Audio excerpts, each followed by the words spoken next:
Welcome to our ongoing series. This will be episode 4 of the last word picture.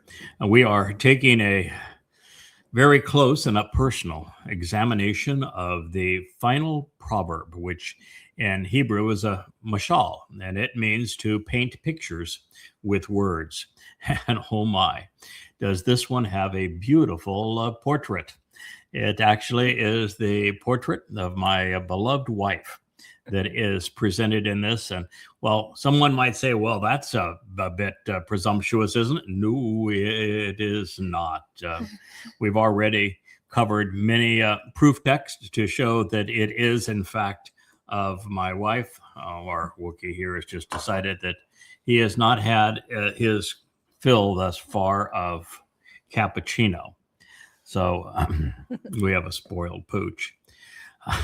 Nevertheless, we have delved into the text of what Ruth had to say, what Leah had to say 4,000 years ago, what YAHOWAH had to say, what Dode had to say about the Amah, this woman that was brought to him that actually restored his relationship with YAHOWAH so that she could restore ours. And we are going to learn as we move through this text that she is representing the Zeroah, of which there are only 3. 3 times it's going to be said that she is married, her husband is Baal, and that he is Yada. His name is Yada, yes. Yeah, his name is Yada. He is known as Yada. And that the descriptions of her leave no doubt. And it's not so much that this is, well, it's a big deal that the final word picture would paint a portrait of a woman and what she accomplished long ago, 3,000 years ago to be exact. It's the lessons we can learn from this. And one of the lessons is that while the Torah is replete with some extraordinary men doing exceptional things, as it turns out, the most important of all men was saved by a woman. And had it not been for this woman, we wouldn't be here. The planet wouldn't be here. There'd be no purpose to life. So there is a lot that is writing on this. So as we press forward and pick up exactly where we left off on the last program, if you haven't listened to previous programs, it'll sound like we're just jumping right into the middle of this. But this is where we left off on episode 3. And as we press forward, the man whose sacrifice would be symbolized by wine, Passover, would apparently consume way too much of it before it was time. He drowned his guilt in the fruit of the vine. Therefore, his surrogate mother remarked to him, "It is not for those authorized to govern, Lamuel, one inseparable from God. No, not for kings, not for counselors or leaders to be drunk, especially with wine, or for those who govern in a significant or judicious capacity to crave intoxicating libations. Otherwise, perhaps, he would continually get drunk and he'd forget, even overlook and ignore what has been written as inscribed prescriptions and change, creating different variations each year of the means to determine right and wrong, executing good judgment regarding all of the children of the afflicted and suffering, the harassed and the persecuted." That is Mashal, word picture 31, 4, and 5. Now, one of the things that needs to be said, because most people are unaware of it, there were only 2 beverages that could be consumed in a city and to have the population within that city survive. Yes. You know what they were? Beer and wine. Beer and wine. And why were beer and wine the go-to beverage for everyone living? Because water was deadly. Pardon? Water was deadly. Yeah, water was deadly. It had pathogens in it. Yes, And before absolutely. they had chlorine to chlorinate it, Mhm. before they knew to boil it to get rid of the pathogens, Or have sanitation. the alcohol that was developed from fermenting yeast killed the pathogens in water. Mhm. And the reason for that, the water being contaminated, is when lots of people live together, the sanitary conditions are not good. They have a tendency to tinkle and poo in places where they shouldn't. And so this made civilization impossible without beer and wine. So everyone, I mean, even children, drank beer and wine. Otherwise, they could not have survived. So it is not uncommon that someone would have a little too much to drink. But your lecture to Dode in this case was you're drinking too much. And, it was likely that this was the case too, because his judgment was impaired. He made a number of really bad decisions at this time. And one of them was to go on the roof of his palace and look down and spy on a naked woman and then send messengers to bring her to him so that he could do the deed with her. And What then, you're describing, pardon? what you're describing Mhm. is a man who's drunk on power. Well, he is. He was drunk on power. That is true. There are many ways to be drunk, Yeah. intoxicated. Yes, but this does say drunk on wine. So Okay. we're going to take it literally. At face I have no value. problem with you expanding it figuratively. You were the one giving this lecture, and that's the way that you see it. Then that is also fine. So don't be drunk on power. Don't be drunk on wine. And she referred to him as Lemuel. One of the things I didn't mention at any depth in our previous programs is that some people would say, well, this Lemuel was a king, right? So who was Lemuel the king? Well, there wasn't any. There was no king in and around Israel. YAHOWAH, Israel as an independent kingdom, which didn't, by the way, even exist at this time as an independent kingdom, or any of the nations surrounding Israel that was named Lemuel. And it just means this person approaches God as one who is indispensable to God. So it's a very unique designation. And of course, it is describing the firstborn of God, the Messiah and King, Dode. So it is apparent, if you just want to take the plain reading of the words, that Dode was drinking too much, and that impaired his judgment. And the first thing you wanted him to do was to sober up. That the rest of the lecture wasn't going to have any benefit. If you don't sober up, you can't hear what's being said. That is correct. You certainly can't. Your mental processes slow down when you have too much to drink. When you're impaired, yeah. Right, when you're impaired. So this was, don't do that. And part of it too was that God had prescribed, they were called chakak. Sometimes it's choke and chokma and chakak, but these are engraved prescriptions that have been inscribed for our benefit. Dode would have written a lot about them because it was one of the 4 words that he wove into his 119th Yes. Mizmor, describing how to properly observe the Torah.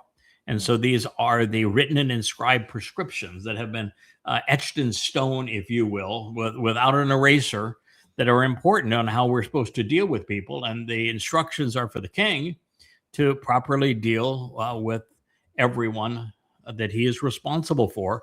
And if you get blurred vision, if your judgment is altered, then you're prone to change things that you ought not change. You're prone to create a unique variation and exceptions for yourself. That's the problem of failed judgment. You can say, well, it's only one man and I'm king after all. Kings should get what they want. And you make excuses. And men can justify anything when drunk on power. They certainly can. And he certainly did. Mm-hmm. So ultimately, we must think our way to God, and we must think to stay in proximity to God. Dode was currently estranged, and the only way that this condition could be resolved is with a clear mind, which would then be unaffected by alcohol. He had to remain sober if he was going to exercise good judgment. Drugs of all types slow the rate that we process information, resulting in inferior decision making. Drugs also alter our sense of reality, and they impinge on our ability to distinguish between right and wrong. One of the reasons that we discourage children from drinking is that it affects their morality. People will do things when intoxicated that they would not do otherwise. And it's very seldom that they do things that are good versus things that are bad. Perhaps he was drunk when he went onto that balcony and saw her. Yeah, it was had a headache, and then he sent messengers to pick her up, and that was the exercise of bad judgment. And sober, he may not have made that call, and it went downhill from there. So excess alcohol must be avoided. So based upon the fact that this is the second point that the mother was making after telling Dode that he should not forfeit all God would and could achieve through him for another sexual indulgence, particularly with another woman, it is apparent that the king was abusing wine and maybe also abusing his power. He was using the deadening influence of alcohol to numb his senses so that he could avoid facing the mess he had made.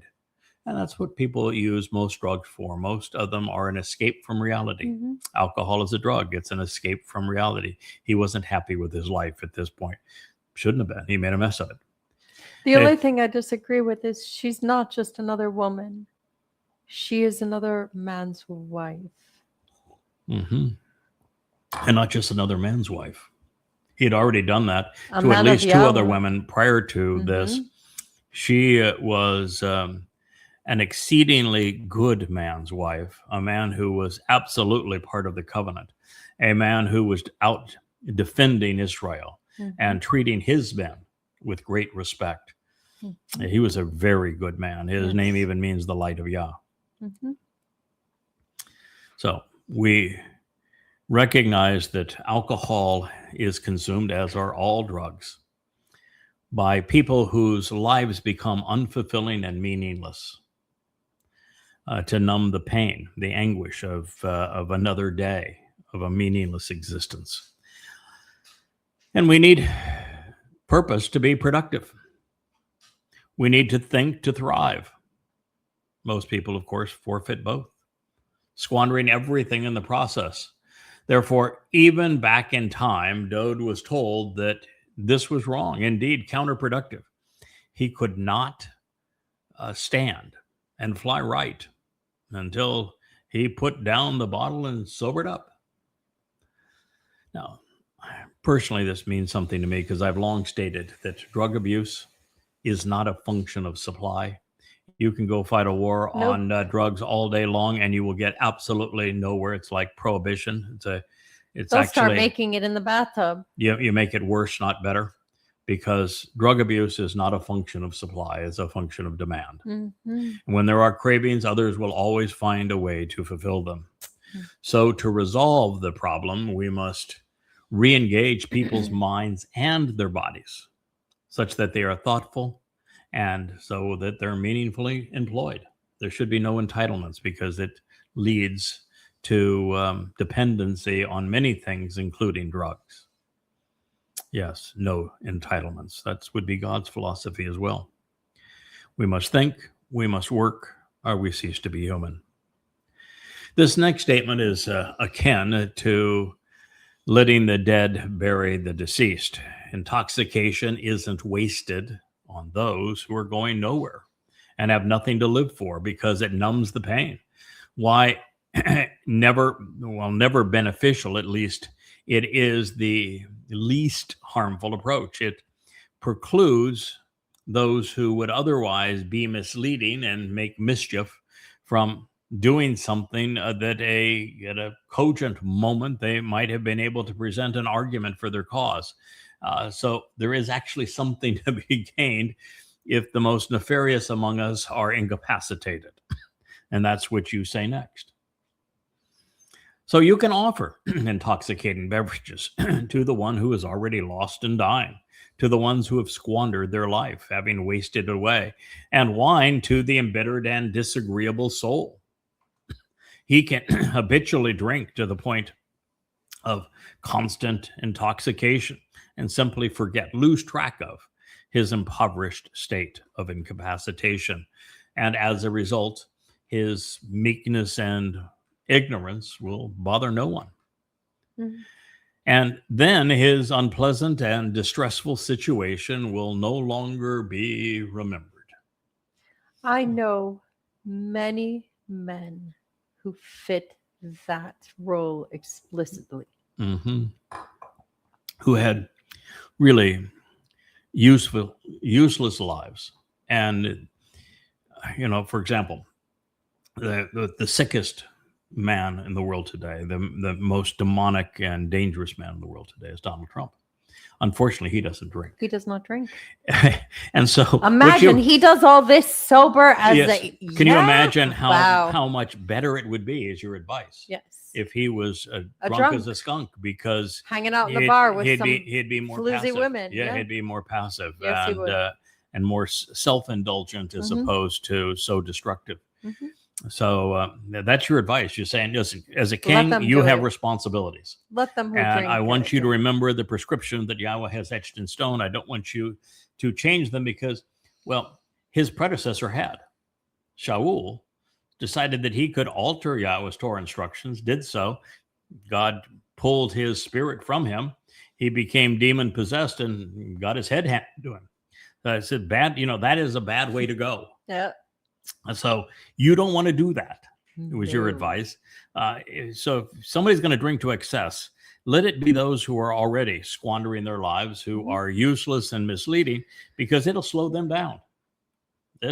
You want your foes drunk because there's nothing, they will be incapacitated. So the only time being forgetful is advantageous is when remembering would lead to a counterproductive outcome. Forgetting Jesus, for example, Hashem or Allah, would actually be a step on the right direction. Some claim that alcohol emboldens people, but for most, it's actually a depressant rather than a stimulant. As a result, drinking to excess more typically makes the intoxicated individual more timid, in addition to being dumbed down to the point of ignorance. If you follow somebody on the road who is drunk, Oh, they can't put two thoughts or two movements together. but they slow down because they're so afraid of being pulled over for going fast. They go so slow that it's obvious that they're drunk. They're Yeah. drunk. Yeah. So God prefers that we have our wits about us so that we can be as credible as we are bold. And you're not going to be credible and bold, nor are you going to speak articulately if you are drunk. If your executive functioning part of your brain is marinated in alcohol, good luck to you because you can't make decisions. Yeah, most people don't know that alcohol, when you consume it, actually kills brain cells. So it does have a real negative effect. Now, you have a lot of them, but when you have alcohol to excess, it kills brain cells. It's far worse for women than it is for men. Mm-hmm. So far too, people already speak clearly and correctly on behalf of those who desperately need accurate and bold representation. And also presentations really of Yahweh's testimony. Therefore, mom in this case was being compassionate, but in a very assertive manner. Son, sober up. Mm. Then she said, open your mouth and speak boldly, clearly, for those without a voice, concerning the defense and the cause of every child who is destitute and abandoned. 31:8. Open your mouth, communicating profusely when choosing to lead and litigate, making sound decisions correctly, honestly, and justly, thereby electing to exercise good judgment, governing and deciding the responsive and the willing, and defending the responsive and the willing. Powerful conclusion here that as king, you have responsibilities. One of the reasons. Oh, you mean I told him to suck it up, Buttercup? Yeah. As king, you have a responsibility. Mhm. And the single most important thing that a good king is going to be focused on is those who need the king's help. The king shouldn't be, if the king is doing what Yahweh wants and is doing a good job for his people, then he doesn't have to worry about the most capable and successful, and they are not going to overturn him or lead a coup against him. What he can do is focus on those who need his help. Yes. You bring up the disadvantage, the bottom, and everyone rises with the tide. So what you were saying is that if you're sober, you can make good decisions regarding those who need it most. Care for those that need your support, but particularly the responsive. In other words, doesn't do you any good to waste your voice with those who don't want to listen. And also focus on the willing, who are enthusiastic. They would be the ebonom. That's a loaded term that Leah smiles because she knows what it means. To be part of Yahweh's family, we are asked to engage in the family business. Our most valued products are words, powerfully and profoundly delivered. In this regard, we are to be aggressive and profuse, relentless in our pursuit of the truth for all to hear. Mom wanted her son to be as he was proclaimed, Sadak, right again. Our outreach on behalf of our Father should not only be thoughtful and honest, it should be directed at those who are responsive. Speaking to the religious is, quite frankly, a waste of breath. Feel free to criticize them, but never try to convert them. Ew. God doesn't want any part of them. I So don't you're want them not doing anywhere. anybody a favor. They're going to get mad at you. You've wasted your time when it could have been used productively, and God has no interest in them. So The religious have no interest in Yahweh, period. yeah, let the dead bury the dead. That's right. Next. Now, this statement concludes with an interesting depiction from the Amah, this productive mother. She directed our attention to the ebonom. Excuse me. They are the enthusiastically willing and acceptable. These are the men that actually recorded Dode's Sermon on the Mount and his Olivet Discourse.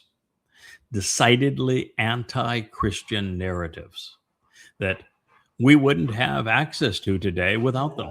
So we need to be grateful to them. They represent the only significant portions of the otherwise fraudulent Gospel of Matthew, those which were not plagiarized from the hearsay accounts of Mark and Luke, which represent some 75% of the text.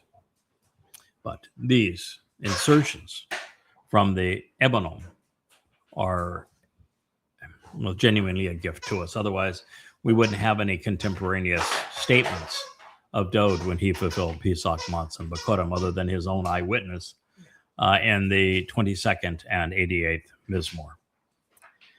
The answer to this next question is provided throughout Dode's Psalms, where the king thanks Yahweh for providing his Amah. And his Amah would be a capital H. The Amah is always Yahweh's. And Dode is the one to whom Yahweh sent the Amah for the king's benefit. I like this idea, and I'll tell you why. Why is that? I'm not any man's. No one can fight over me. I'm Yahweh's. No one can fight over me. Every time that the Amah is mentioned, That's YAHOWAH's. Yeah. and pursuant to Dode, the Amah, this productive woman, is YAHOWAH's. And she is sent to restore the relationship between father and son, Dode and YAHOWAH. So she proved more beneficial to him than crowns filled with jewels. She says, who can find, and where is one to obtain? How is he to acquire and experience a strong and capable woman of noble character? Far more valuable than rubies, corals, or jewels. Mashal 31:10. He can confide in her and confidently trust her. Now that's 31:11 in part. So the woman who will soon be called the greatest of all exemplifies the enriching and worthy character that we should all seek to develop and then convey. There are few things more appealing to YAHOWAH. The confidence to confide in another person, someone you know you can trust and rely upon, is truly one of life's greatest gifts. It is. And when that person is a wife or mother, a husband or father, well, it's especially enriching and empowering, often enlightening as well. This was Dode's response to Yah's gift. Having lost the parent sweepstakes and having married poorly, I too had no idea how marvelous the blessing could be until I met Leah. Now I can vouch for my king, recognizing that he had come from a similar place and then to the same place. We are in concurrence. He had useless parents and he had married poorly. I had substandard parents. That's a kind way to put it, as did you. And you also married poorly. Oh, boy. So we have grown to appreciate, therefore, the value of a great Heavenly Father. The value of a wife or woman that a man can confide in, and vice versa.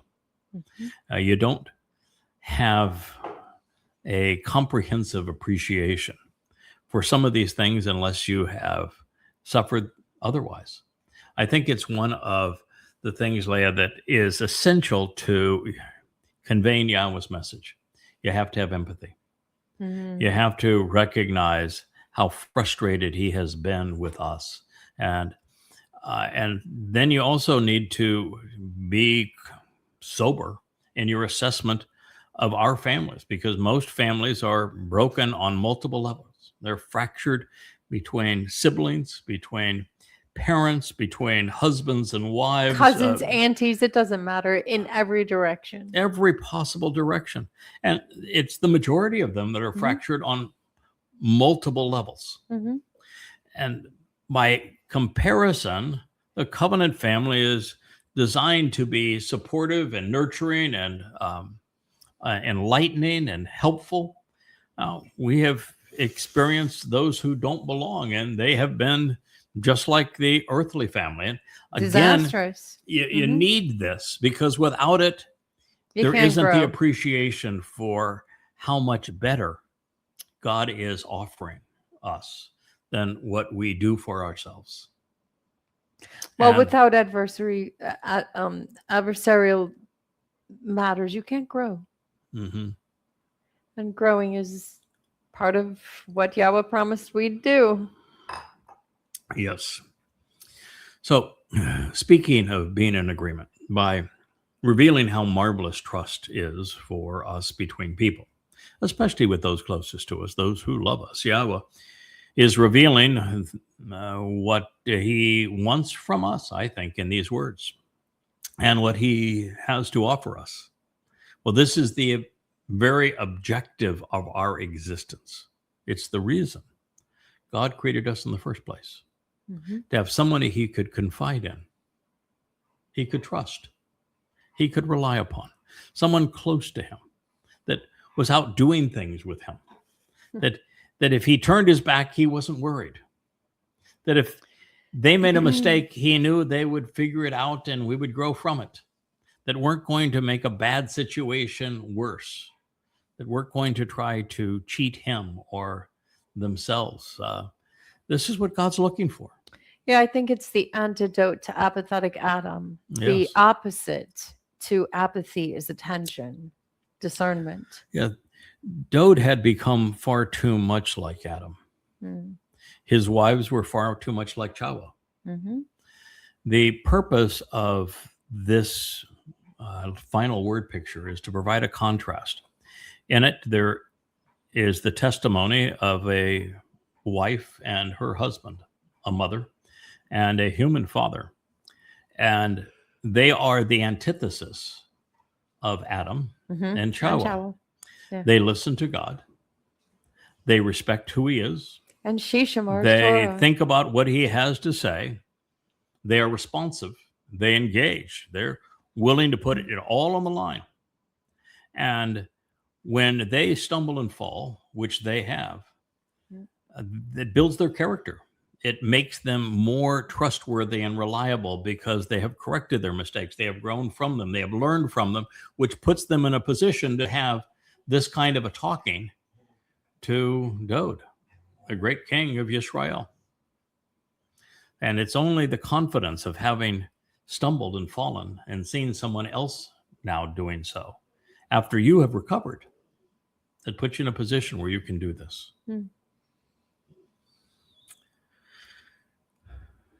So relationships thrive, they blossom, and they grow when love and trust coalesce and both parties are invested and engaged. And it is with those to whom we are the most vulnerable that continued and unrestrained exposure becomes the most rewarding and gratifying when trust prevails. It is what I was seeking in a wife. It is what Leah brought to our relationship. Now she's offering this same gift to our beloved son. And well, that's a lot to unpack and process. My wife's next line took me by surprise. Took her by surprise, I'm sure, as well. She spoke it 3,000 years ago, but I'm certain that it was not what she expected to read. And I began to find it reassuring. You see, I had always considered Baal, as it's sometimes pronounced, which is Lord and Master, but also husband, to be entirely derogatory because it is the most coveted title by Hasatan, the adversary. It is. But isn't it just like him to corrupt something good that he makes appear raw? He is the great counterfeiter. Yeah, he's the great faker. Mm-hmm. The phony baloney. It's replacement foolology for a reason. And so here, he took something that is good.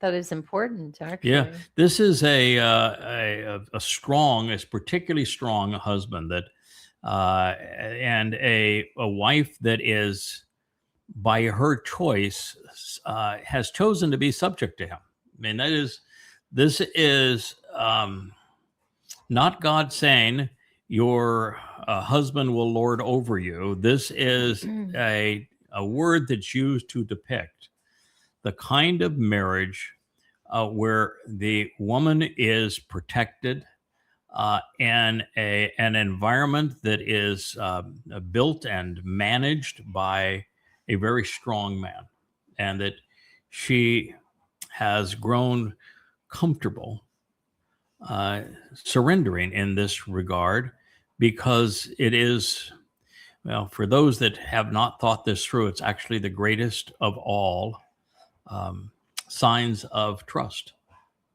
to trust another this way. It's one of the greatest gifts of free will. To give another your strength is to hold them responsible for your entire well-being. Yes, it is. It is the kind of the actionable form of ultimate trust. Mm-hmm. And it is like so many things that I have shared previously. And this psalm is, this proverb is for you the same thing, that the most enjoyable of all states is to have the benefit without the responsibility.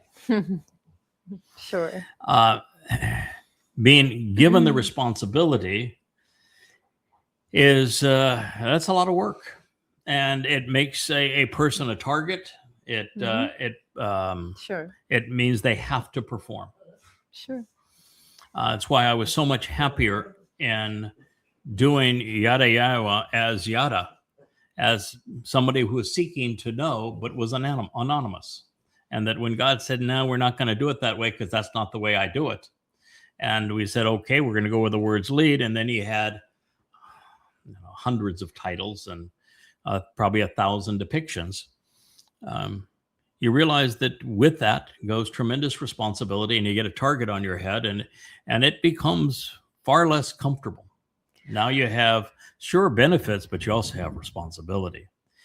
Now, the whole Baal concept of a woman having the trust in a man to be submissive, if you will, surrender, offer her well-being to him. He now picks up the responsibility. Mm-hmm. He has to care more about her than he does himself. Everything he does, if he's doing this correctly, is focused more on, are her needs being met? Is she better off? Is she better protected? Is she more nurtured and more able, based upon the decisions that we're making, than she would be otherwise? You gain responsibility. Mm-hmm. And gaining responsibility sometimes is good, sometimes is bad. You, by being the subject of the final word picture, now have come into the spotlight, where you preferred, as an introvert, Deeply prefer to be behind the scenes. Mm-hmm. But you can't be that anymore. God has changed that. Mm. And there's no going back.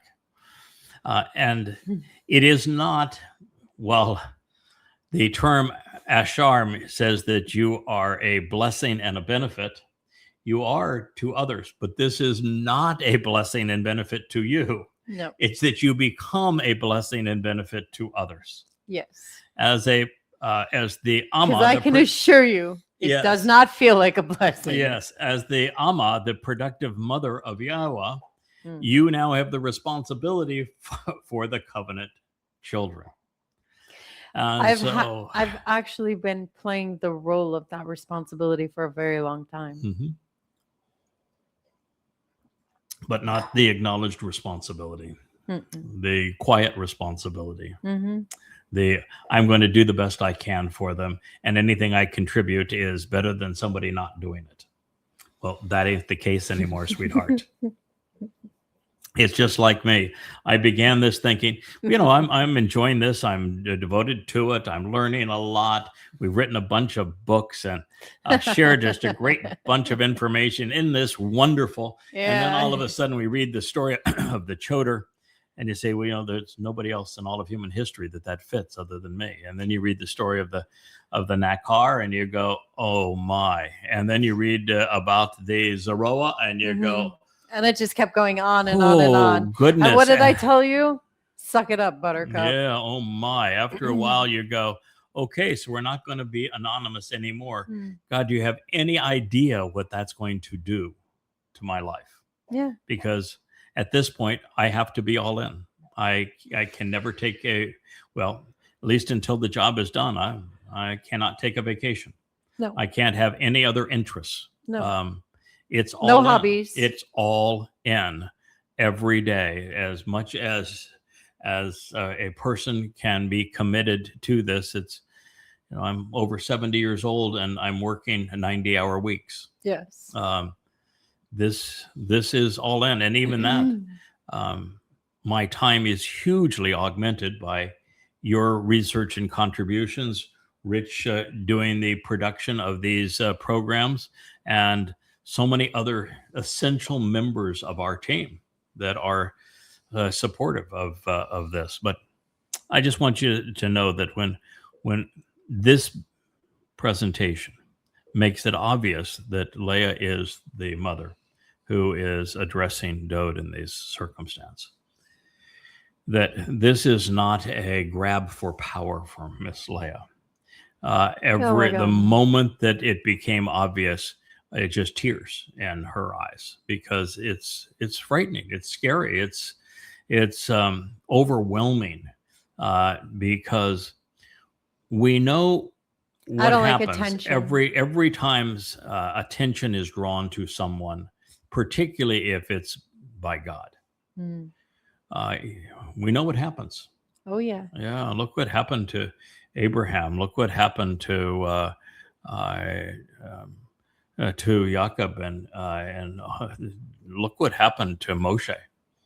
It's tough. Look what happened to Dode. Look what happened to all the prophets. Was there a single prophet that said, God, this is really fun. We're going to start it. We're going to go and give them both barrels tomorrow. Yeah, this is going to be wonderful. They're going to hate us, but what the heck? Isn't it great? Yeah. No, it's hard. How about this? Could you imagine me walking up to my little brother and saying, I'm Yahweh's Amah? He would laugh me out of the room. Of course. Yeah. It's that simple. Oh, yeah. When I speak to Israel and say, I am the Nakar, the observant foreigner, that the prophet spoke. There is no one who qualifies for the Choder. I am that Choder, and the Choder is the tree of knowledge. I'm not telling you this because I want anything from you other than your attention. God made this designation so that he would get your attention, so that you would listen and know that, that the words that he was conveying through this man, he has authorized, that he has inspired. And so that's the reason why God does not do it anonymously. He was very clear when Miriam said that we also speak for God, and Yahweh shot right back, no, you don't. I don't think so. No, when I inspire someone to speak for me, he knows it and you know it, because I've made it abundantly clear that I have chosen this person to speak for me, which is why there are, upwards of 1,000 references to this particular job. It's always been so amazing to me, Leah, that there are all these people in Judaism. They're looking for a returning Messiah, an unnamed turning Messiah, and there are virtually no prophecies about a returning Messiah. And yet, in Christianity, what a great way to compete with the Christians. Yeah, and then the Christians they got theirs. That we need ours. Their guy was the arrival of the promised Messiah, but there isn't a promised Messiah. No. But what there are is upwards of 1,000 references to this Nakar, this observant foreigner, to this Choder, to the cold voice of God, to the Bashar Herald, to the Zeroah, the one cultivating the seeds of the harvest, to the Adamah Parah, this productive man and bull, to the man from Edom who will save many. It goes on and on and on with the lesser luminary reflecting the greater luminary's light, the personification of the tree of knowledge through the depiction of the Choder. And with the Choder, there's 11 spirits of Yah that inspire him.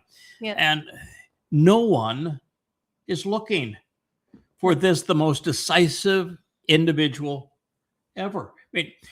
Occasionally I will post that Donald Trump is the Antichrist. And of course, we know there was no Christ.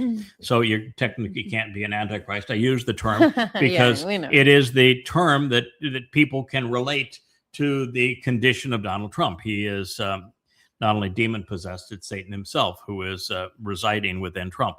And there are many, many prophecies that pertain to this. And I've used the term Torahless One to describe him, the great betrayer. I've also used, but this individual is depicted in numerous places. The book of Ezekiel is Satan's autobiography, so he calls him, the copper con, he's measure man, and other places he is the man with the goatish comb over hair that's long in years, very old, that is sexually perverted and ridiculously egotistical and warlike, who is the one that's going to betray Israel in the end and cause world war. But so there's some references to this individual.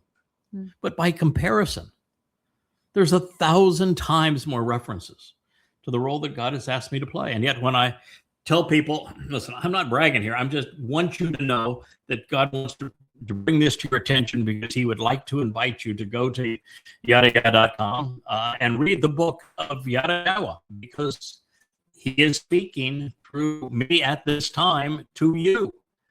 Well, it doesn't even resonate. They're not even curious. No, but they, concerning this specific Mashal, they have built an entire industry around what is known as the Ashachayan, which is the virtuous woman. They don't have a clue as to who she is. They have an entire industry. Of course. And Roman Catholicism created Mary. I couldn't have picked a worse name, because Mary means embittered and rebellious. That she was the mother of God and the queen of heaven and all of the Madonna and child, and it's based upon the Asherah myth, going back to ancient Babylon, and of course it permeates all of the Greek and Roman religions as well. And so God is saying, no, there is no mother of God. Dode is not God. He is my firstborn, but he is not God. And his birth mother is so irrelevant, she's unknown. So let's be clear on all of this. There is no queen of heaven. And there's no Shekinah. But there is either. a productive mother that nurtures the covenant. And she is Ashar, blessed and beneficial. And she saved our Savior. Do you know how you become Ashar? By Shamar Torah. You Shamar Torah. Sure. That's the whole. That's how it's done. Shamar Torah. Yeah, that's what this says towards the end of this testimony. So clearly, that is a lot, as we have said, to unpack and process. So with my wife's next line, as she's talking to Dode, she uses Baal, the Lord and Master. And while I'd always thought of it to be derogatory because there were prophets promoting Baal as a god, from Yahweh's point of view, Baal is the strong and forthful husband of his Amah, of this woman. And Eliah did not rail against Asherah and Baal. He railed against those who spoke for them. That's right. The ones that turned, it was Asherah and Baal into religious gods. They're not. I mean, one of the 12 tribes is named Asher. And Leah, when she is able to give Jacob Asher, the son, by way of her maid, announces that she is therefore Ashar, blessed, and that she is a benefit to all as a result of this.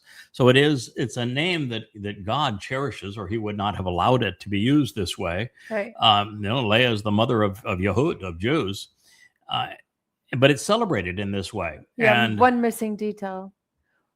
When that starts, when she hands her handmaid over to Zilpah to produce another child, she realized that she was barren.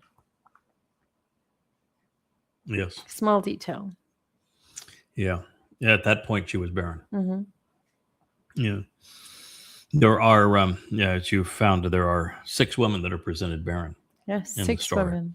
Leah is the 6th, and even after bearing children, she was made barren. The other 5 all had that resolved by God. Sarah, of course, being the most famous of them. Mm-hmm. But all of them had it resolved by God. You were the sixth. And according to what we're going to read here, and then in the supportive 54th chapter of YAHOWAH, in your marriage to Baal, it is resolved in your case. Mm-hmm. So it's one of the favorite things that YAHOWAH resolves. So celebrate, sing a great song, O barren woman. So in this light, Baal, as I have shared, also means husband, albeit with an interesting twist. And so now the question is, do I share those insights with you? Because I don't know really how vulnerable I should become in conveying the full intent of my wife's confession, not knowing whether or not I can trust all of you who are listening to this or who may read it on a future date. But at least this much I will offer you. I'm obliged to affirm that it was my wife, Leah, speaking to our son, Dode, who disclosed this insight into our relationship. Further, so you're the one that brought it up. Dode is reporting it.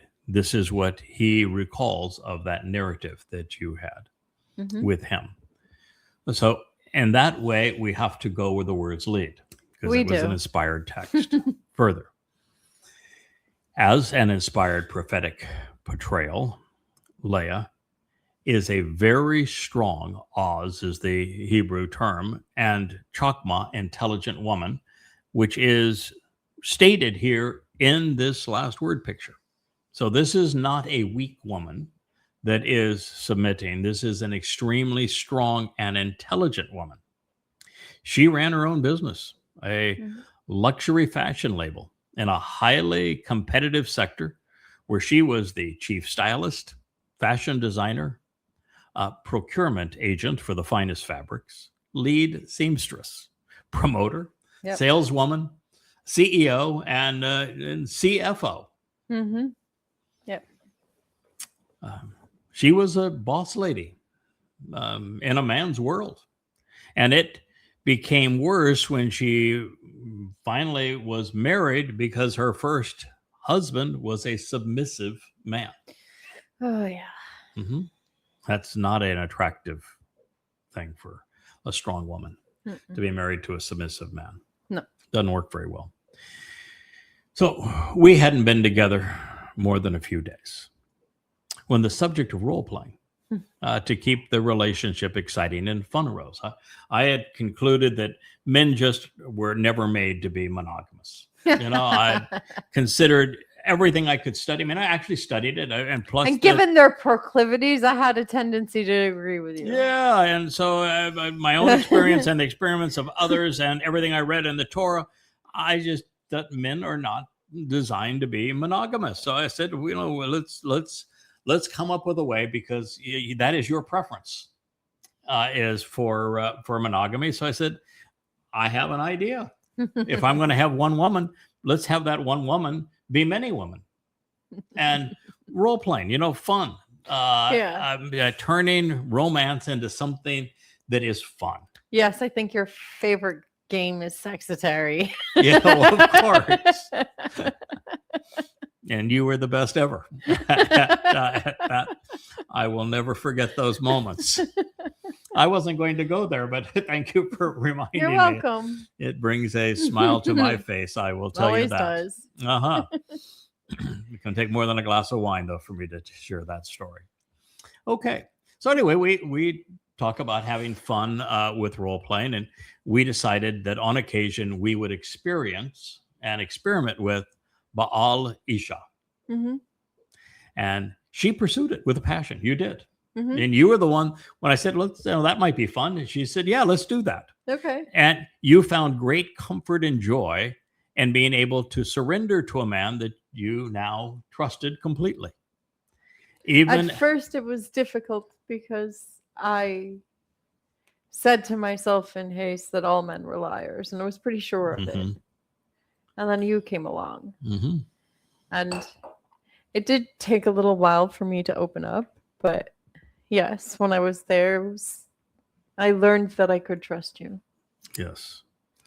So you thought it would be fun to do this. And so even as a thin slice of our love, Very. you actually wrote your most romantic poems about our most romantic moments as I would treasure them in playing in this regard.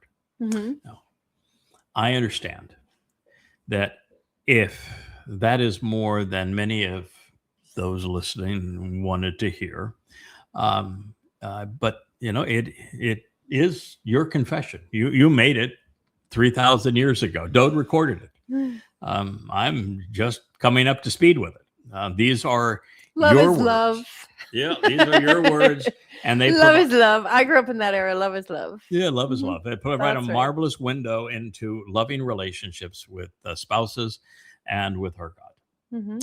So I have free will, and so does Leah. Yes. And she isn't surrendering it to respond in this manner. Instead, she is saying, I implicitly, emotionally, and mentally trust you, such that I'm willing to make myself completely vulnerable to you, knowing that I now bear myself the responsibility to treat her as a precious jewel, as someone more valuable than my own life.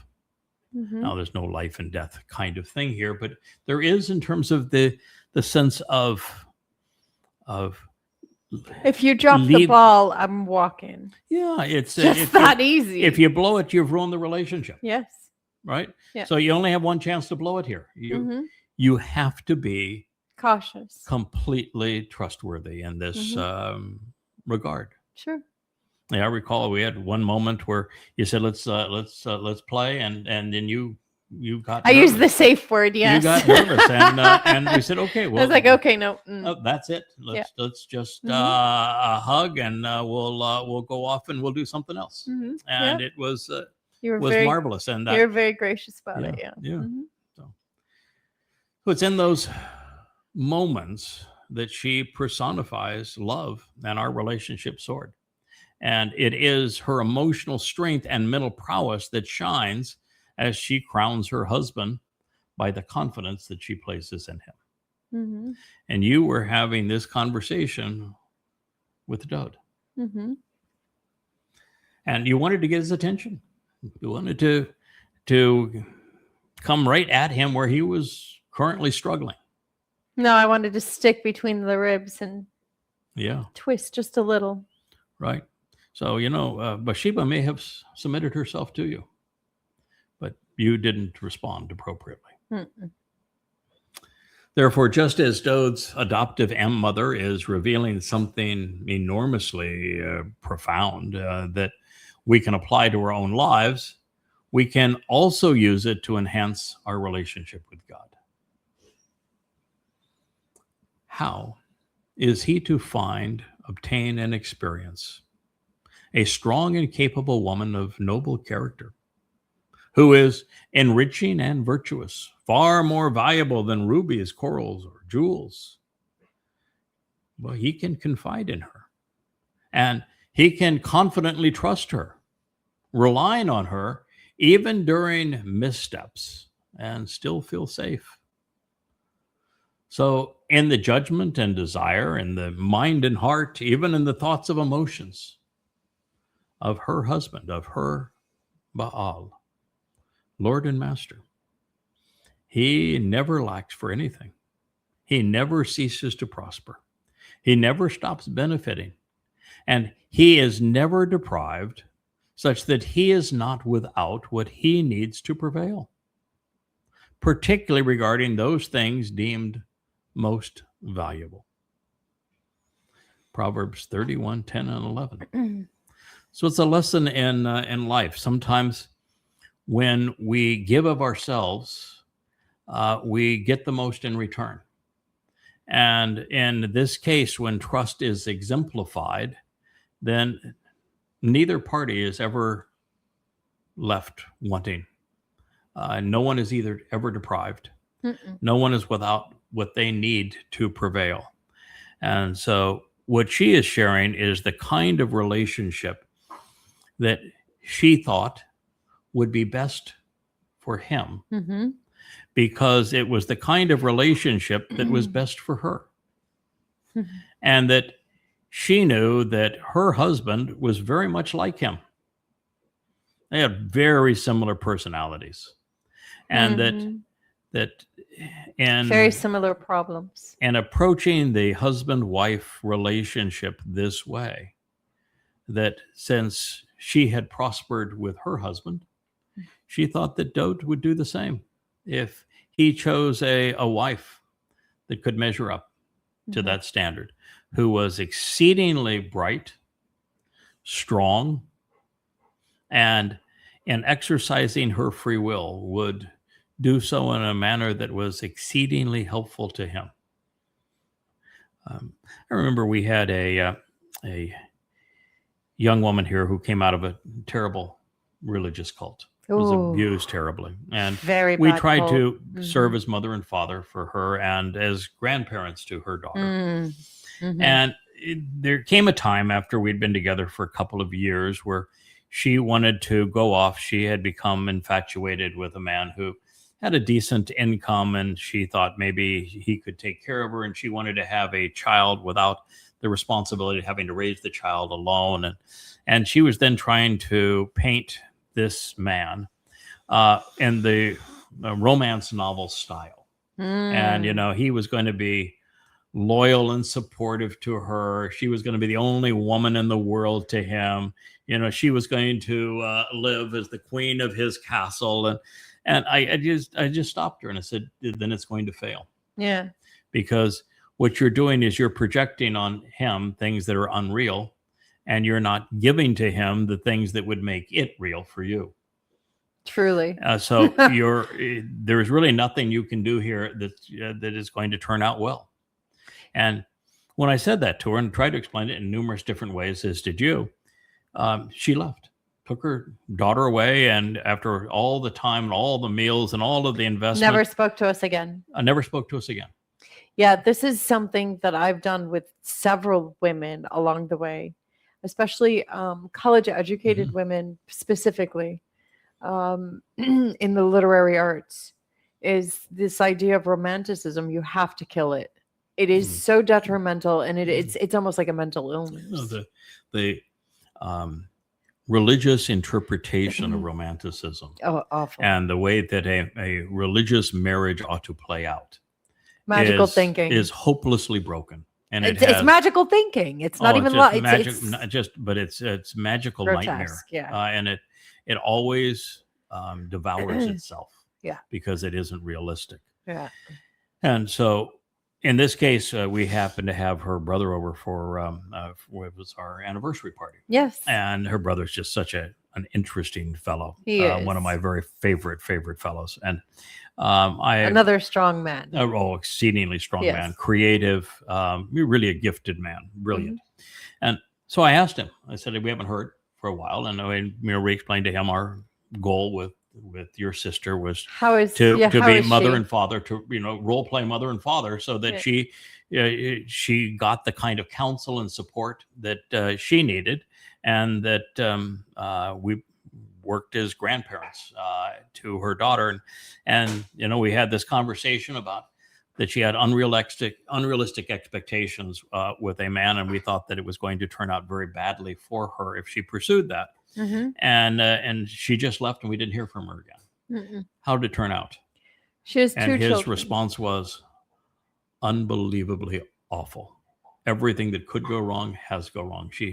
She has no ongoing relationship now, really, with her daughter.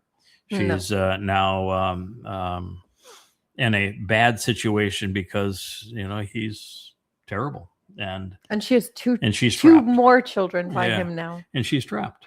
She's trapped. Yeah. So, one of the messages of this marvelous word picture is that when a strong woman offers advice and makes herself vulnerable, as you did, in offering this kind of advice, you ought to capitalize upon it and be exceedingly appreciative for it. That's the message of this mizmor. Mhm.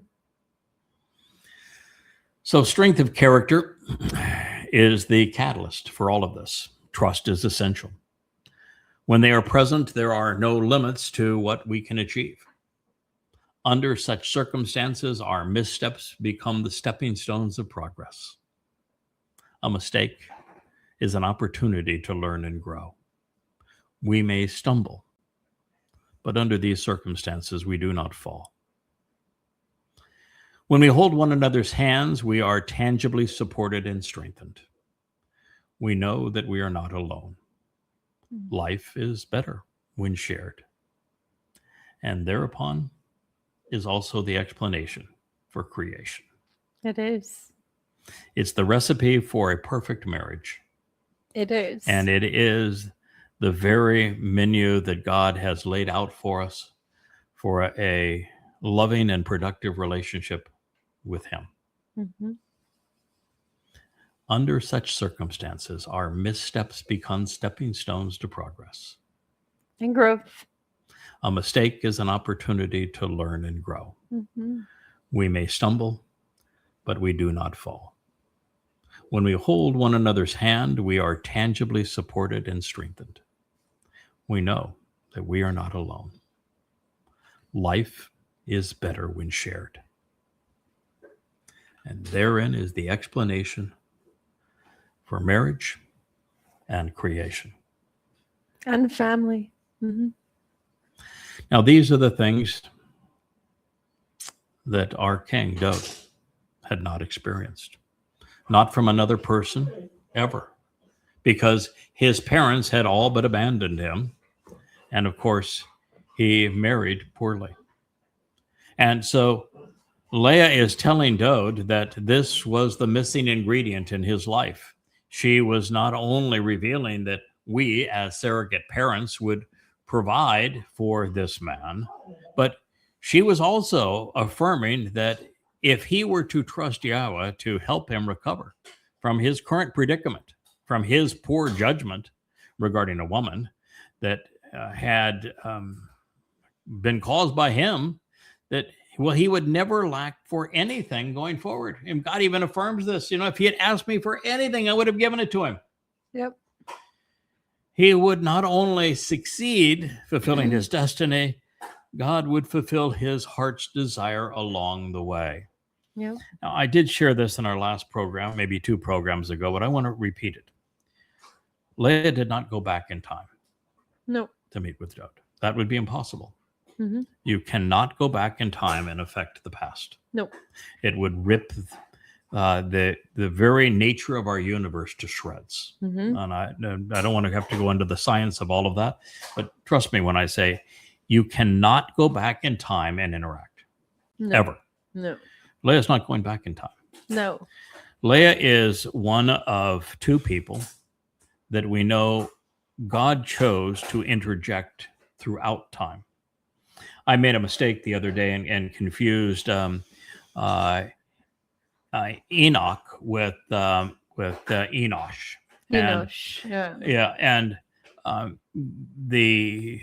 when God says with Enoch, he was walking with God, and then he was not. That God took him.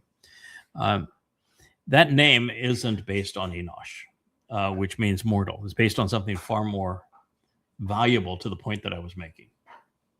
It means one who is properly trained and then dedicated and devoted to the job that they must do.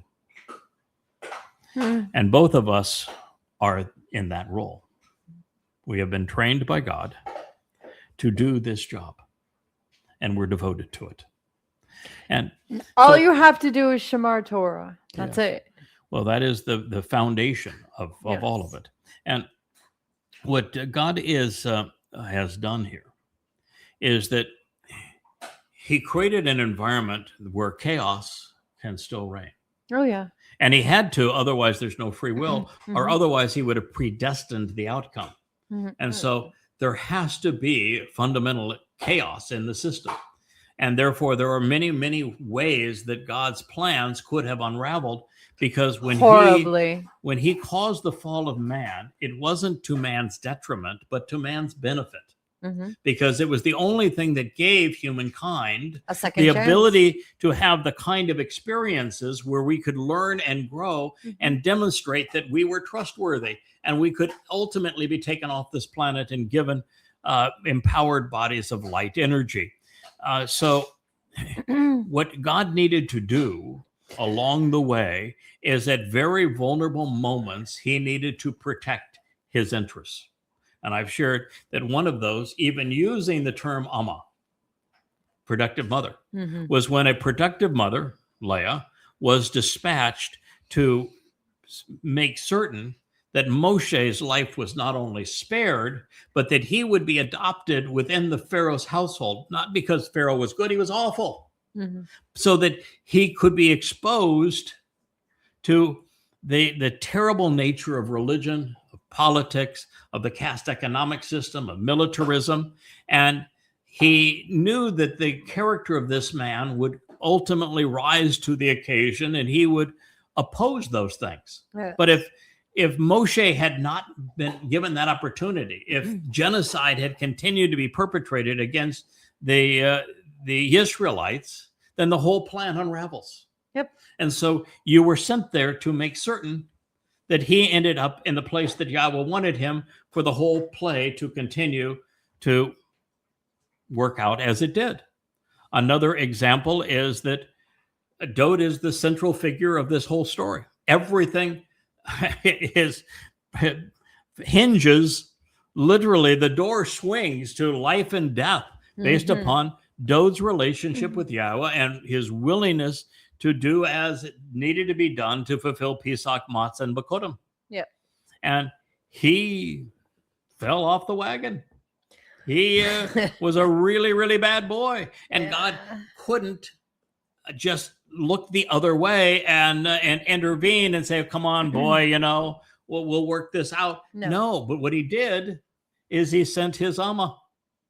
And that's why Dode and many of these Mizmor says, oh, Yahweh, thank you for sending this miraculous woman, your Amah, to me to release the shackles that I had placed on myself so I can be free of all of this. And now we can work together again. And now he says, celebrating, I can be your servant again. I can be your co-worker because you sent your Amah. So she is inserted all a long time. It's usually the role of a woman to smooth over the arguments between men. Yep. Well, there's also places where the man got inserted to help Dode, when we were trying to relocate the Ark of the Covenant. And Yahweh's metaphor was the bull was going to get it in the right place. That's the work of the Adamah Parah. Yes. And for Teruah, for Dode to anoint it on Kippurim when he returns. And a man who was too full of himself, who became, from God's point of view, a treacherous woman, he renamed him her, got in the way, tried to circumvent God's metaphor. And Dode had a conniption fit, thought that God had overreacted. This was the beginning of the falling out. And then God stood in and provided Obed-Edom. And Obed-Edom is the man from Edom that Yeshayah talks about in the 63rd chapter of his book that saves many. Both of them are from the wine vat, by the way. Yeah. To make sure you got this point and you understood it. So God inserted this man to take care of this for Dode, to show him the way. And Dode, of course, went on to celebrate the relocation of the Ark. And then, of course, it's we have an Amah sighting at the end of that, of course, because Michal, his embittered wife, Shaul's daughter, was mocking Dode and said, no, you're really not all that significant. You claim you're all that significant to God, but you're not. Yeah. And he said, all right, well, since you mentioned the Amah, then we'll see what she thinks. We'll ask the Amah what she thinks about my kabod, my significance. And it was both a burning comeback that she would not stand it anyway, beyond he's going to go and show that he's a worthy lover to his concubines.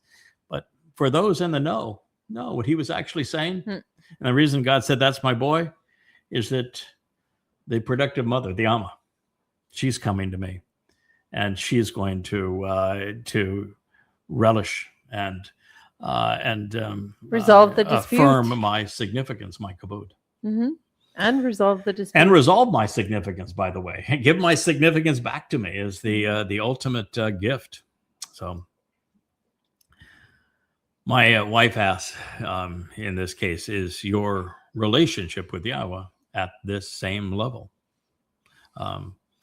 She was serving as a surrogate parent to provide affirming instructions to Dode, admonishing him, trying to correct him, trying to resolve this predicament from bad judgment. And he was saying that, once you resolve this, God's going to give you everything your heart desires. I was comparing our love Mm-hmm. to basically engaging him. Does your love look like ours? Yes. Yeah. So my wife asks, is your relationship with YAHOWAH at this same level? Mm-hmm. Do you trust God implicitly? Are you committed to the relationship, heart and mind?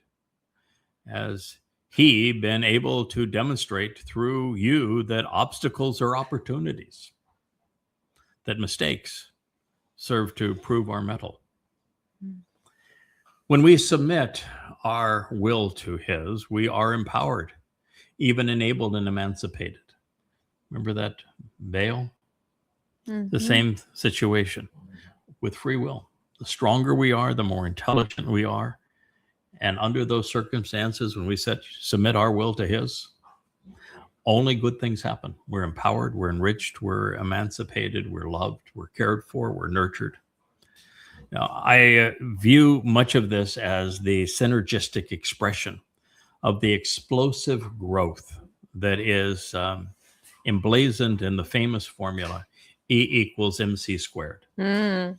Most people don't even know what that means, but Einstein's formula says that energy, light, for example, radiant energy, is equal to matter, mass, Yes, but only times the square of the speed of light. that's right. So you see, light speed is the regulatory factor of our universe. It's the glue that holds our universe together. Mm-hmm. It is the reason why there is a 0% possibility, zero, that we will ever visit another star or that's solar ridiculous. system, ever, even in our own galaxy. We will never even get to the neighboring stars in our galaxy. Even given 1,000 years, we couldn't do it. It's impossible. Nor can any other life form ever visit Earth. That's why when people talk about UFOs, I just laugh at them. I said, no, it's physically impossible. It can never happen. It will never happen. And the obstacles are enormous and they're insurmountable. So no, it will never occur. You're only going to be able to enjoy the universe that YAHOWAH created with trillions of galaxies, each with billions, hundreds of billions of stars, and then planets. Man prefers to play God and go and build his own planets. Yeah, they want to play God. Yeah, and we can do that when we're liberated from the restraints of our physical bodies and become enveloped in light energy, and YAHOWAH enriches and empowers us for that purpose. But he cannot do that until we demonstrate that he can trust us. And that's the entire purpose of this last word picture, is that you're trying to encourage Dode to earn God's trust again. So in Dode's case, my wife was revealing that by adding another woman to his harem, he wasn't going to add anything at all to his life. He wasn't going to contribute something more or something valuable to our world. Sex is good, even fun, but it isn't in the same league as being able to confidently confide in someone that you can genuinely trust. And that's what YAHOWAH seeks from us.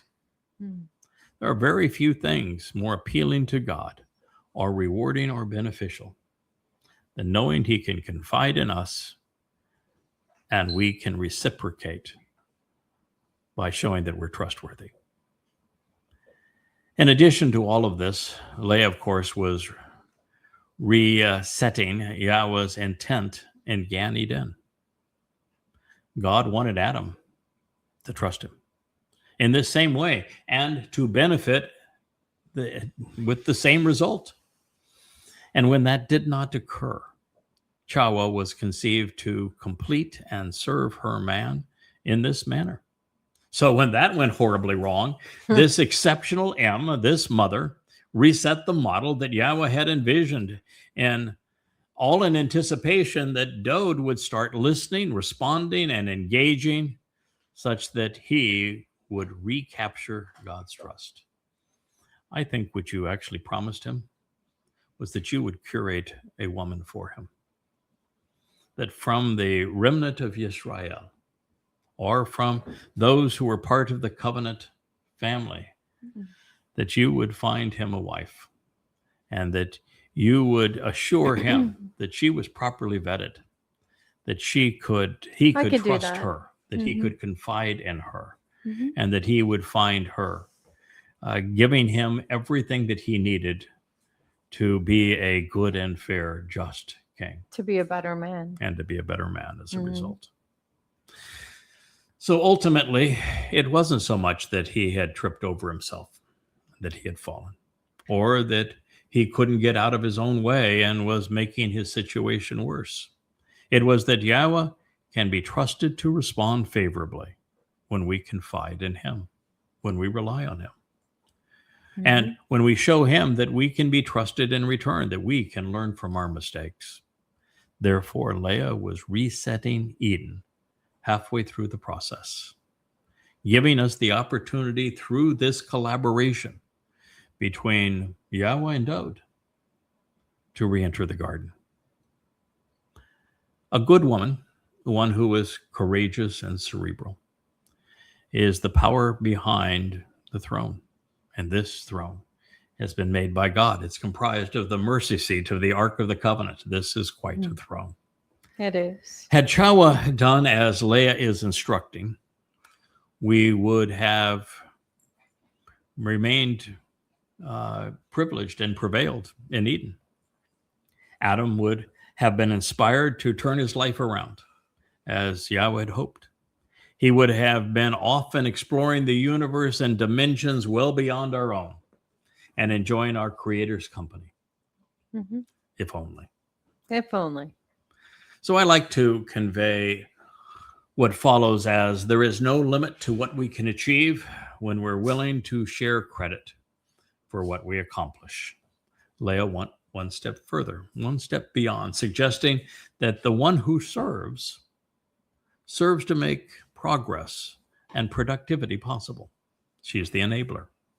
Work is a beautiful thing, according to my wife and to our God. In fact, thinking and working are essential to our humanity. It says she acts in a way that yields to and serves him, so as to treat him properly, beautifully, and productively. Tob.